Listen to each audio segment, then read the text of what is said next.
Bonjour chers jeunes, chers futurs leaders, dirigeants de demain. Quelle est la différence entre l'homme politique et l'homme d'État? On en parle. Dans l'arène du pouvoir, deux figures se dessinent, souvent confondues mais profondément opposées, c'est l'homme politique et l'homme d'État.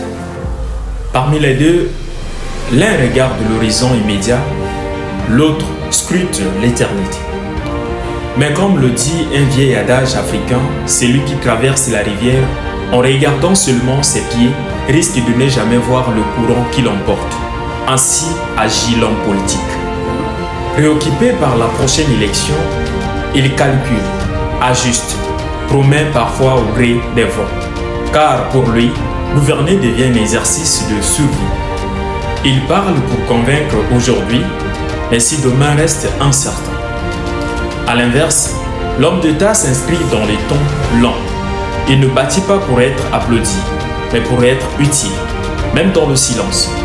Le bon planteur ne mange pas tous les fruits de son arbre, dit un autre proverbe.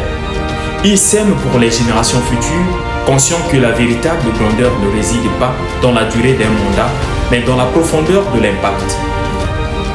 Là où l'homme politique ajuste ses discours aux foules, l'homme d'État ajuste ses décisions aux besoins réels du peuple, parfois au prix de son propre confort politique. Chers jeunes, chers futurs leaders de demain, dans nos sociétés actuelles, cette distinction devient cruciale.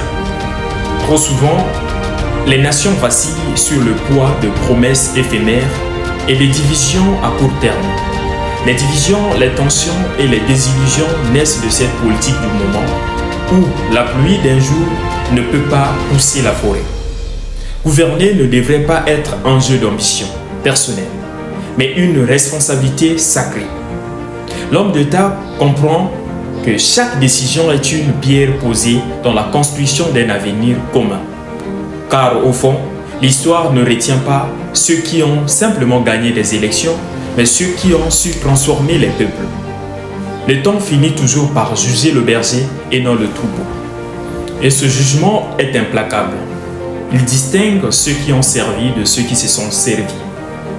Alors, il revient donc aux jeunes futurs leaders, dirigeants de demain, de choisir un camp pour bâtir durablement. Soyons les hommes d'État et non les hommes politiques. Seulement, car une nation ne grandit véritablement que lorsque ses leaders cessent de courir après les voix, mais pour commencer à écouter les silences de demain.